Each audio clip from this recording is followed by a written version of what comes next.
대구시와 산업통상자원부가 국내 최대 규모로 2019 대구 국제섬유박람회와 대구 패션페어를 동시 개최했습니다. 권영진 대구시장과 8개 구청장 군수가 글로벌 관광도시 조성을 위한 정책협의회를 열고 결의문을 채택했습니다. 시청자 여러분 안녕하십니까? 행복한 시민 자랑스러운 대구입니다의 이정윤입니다. 첫 소식 전해드립니다. 대구시와 산업통상자원부가 국내 최대 규모로 2019 대구 국제섬유박람회와 대구 패션페어를 동시 개최했습니다.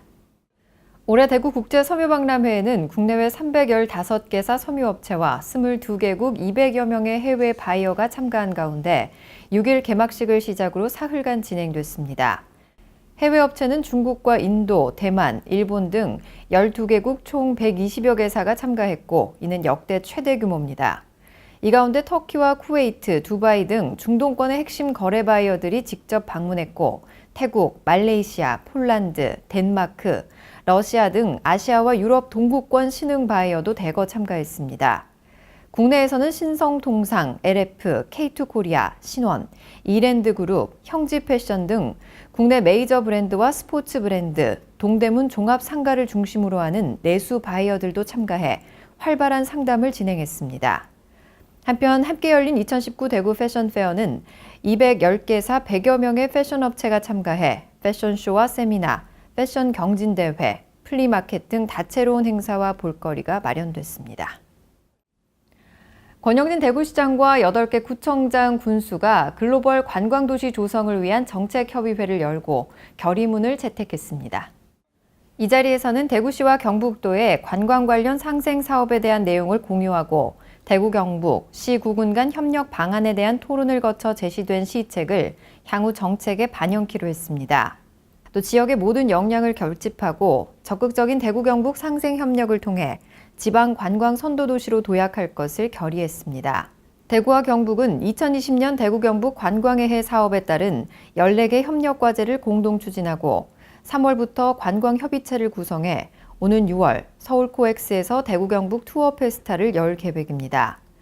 한편 대구시는 2016년과 2017년 중국 관광객 유치에 어려움이 있었지만 대만과 동남아, 일본 시장을 공략하는 시장 다변화를 추진하면서 전년 대비 해외 관광객이 39.3% 증가하는 성과를 거뒀습니다.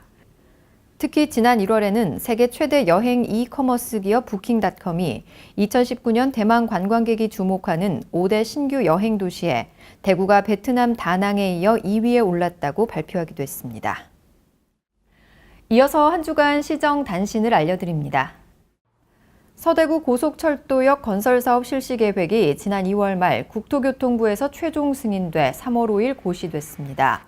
이로써 착공을 위한 마지막 행정 절차가 완료됐고 2월 말 시공사도 선정되면서 건설 사업이 본 궤도에 올랐습니다.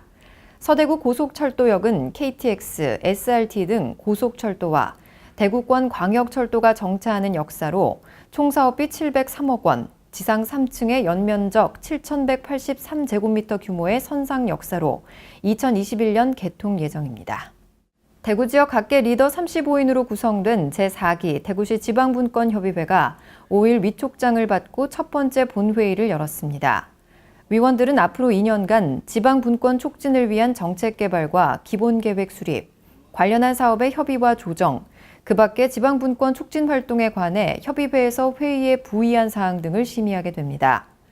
출범식에 이어 진행된 본회의에서는 4기 의장 및 임원 선출과 제2차 대구시 지방분권 추진 3개년 종합계획에 대한 심의가 진행됐습니다. 이어서 대구 게시판입니다. 친환경 에너지 보급 확대와 설치자의 자부담을 경감하기 위해 대구시가 단독주택과 공동주택을 대상으로 정부 보조금 외에 설치비 일부를 추가 지원합니다. 가구당 지원 금액은 태양광 140만 원, 태양열 150만 원, 지열 200만 원, 연료전지 350만 원으로 사업비 3억 5천만 원을 확보해 250가구를 신청 순으로 접수받아 지원할 계획입니다. 신재생 에너지 주택 지원 사업 신청을 원하는 시민은 한국에너지공단 홈페이지 공지사항을 참조하면 됩니다.